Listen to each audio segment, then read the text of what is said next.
Hello and welcome back. Now tonight we doubled the number of lines coming into the studio because last time some people simply couldn't get through. Still, all 40 lines have been jammed through part of the evening. Thank you for your calls. We've had 750 so far here to the studio. That's been matched by an equal number direct to police stations, so about 1,500 altogether. And there have already been results. Sue. Well, first the murder of 9-year-old Christopher Laverack from Hull. Earlier this evening we showed you how back in March, after Christopher had gone missing, the police mounted an enormous 2-day search of the area from which he'd disappeared.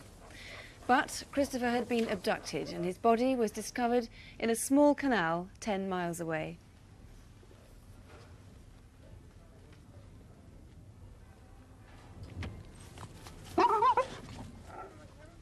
Well, Detective Chief Inspector Peter Baker, have you had any calls about that particular carpet bag? Yes, we've had calls about the carpet bag. We've had just over 80 calls in total, some about the carpet bag, but about many other aspects as well of the inquiry. What about that very vital clue, the television set? Well, we've had calls from people that have found television sets, including some people who have found ITT television sets, and obviously we're pursuing those up as soon as we can.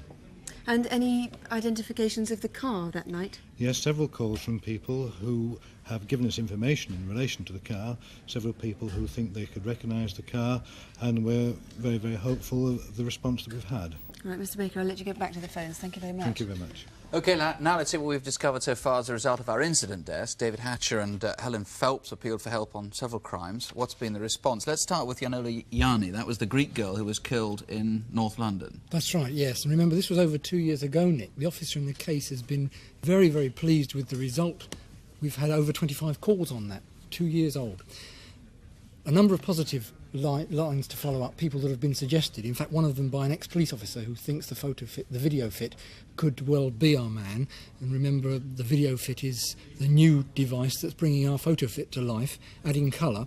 We've got a taxi driver who says he gave a lift to the man on the day of the murder. And remembers that from 2 years on? Yes, well, again, the video fit seems to have jogged his memory. Amazing what a few seconds of TV can do, isn't it? Helen, the National and Provincial Building Society raid by gunmen, that was much more recently, in January this year. What's been the response on that? Not too good, I'm afraid. There have only been 6 calls, but here I must add that the calls have been of good quality.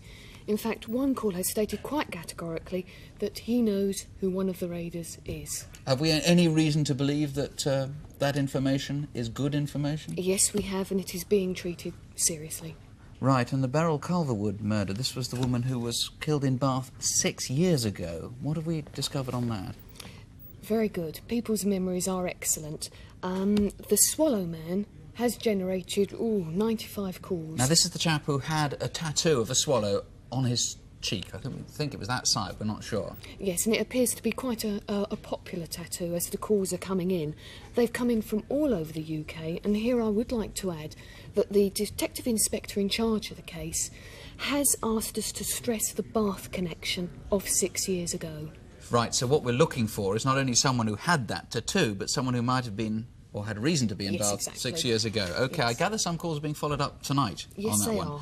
The most recent crime we covered was the rape in the New Forest. Happened last week. What have we heard? That's right, the 58-year-old German tourist. Well, one man saw the van that we've put up in a different area of the forest on the same day as the rape at 10:30 in the morning. So, again, if you know of a van like that, the man was sleeping in it, need not have come from the area. In fact, probably didn't, if that's the case. So if you know of a van in that area, we've already got positive locations of those vans to follow up, but the more the merrier. We've got to get to the right one. And have we had anybody who thinks they've seen this particular man? We had a description of the man. Yes, we have. We've got another number of leads there. The medallion man, remember, multi-medallion man, 3 silver chains around his neck. Very distinctive. If you know of somebody who fits that description, still not too late to call your local police station. Over 45 calls already on this particular one, just here alone. David, Helen, thank you very much. Sue? Well, there have been a lot of calls from people who think they recognise the video fit of the Manchester bogeyman, the bogus official. In particular, police have had information about a man in Manchester who works in a job which takes him into people's houses in the course of his business. So police are following that one up tonight. Next, the Sussex drugs killing. 25-year-old Gary Collins died 2 weeks before Christmas. He was a Hastings man who dabbled in drugs dealing. He was known as the man with the dog. Police asked, especially if you live in London, did you ever see him? Or even, did you deal with him?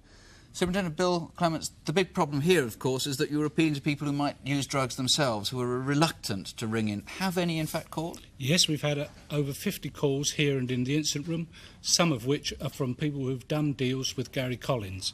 We've had calls from West and North London, Hampshire, Suffolk and Essex, all over the place. Any good quality calls, Yes. that excite you? Yes, we've had some good information and information that is being acted on at this moment. Are you able to tell me anything about that sort of information? Yes, we've had several suggestions as to the identity of the woman with the Toledo, and we've also had, as I say, several people have said they've had dealings with Gary Collins. Anyone in particular you're still trying to reach?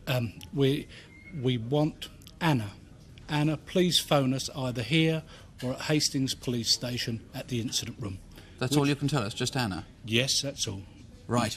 Bill Clements, thanks very much indeed. Sue? Well, certainly we seem to have had about 70 calls, all from Edinburgh to Brighton on the Aladdin's Cave from Thames Valley's Constabulary. We've had one claimant for this magnificent red bracket clock, which does seem to be pretty bona fide. We've had another claimant for the silver drinking pot with a bacchanalian feast going on. And we've had one more call which seems to be pretty certain that they own that wooden clock up the end there. Still no takers on the individual silver pieces there, but they're all very individual items, the paintings, so I'm sure we'll get more calls on that.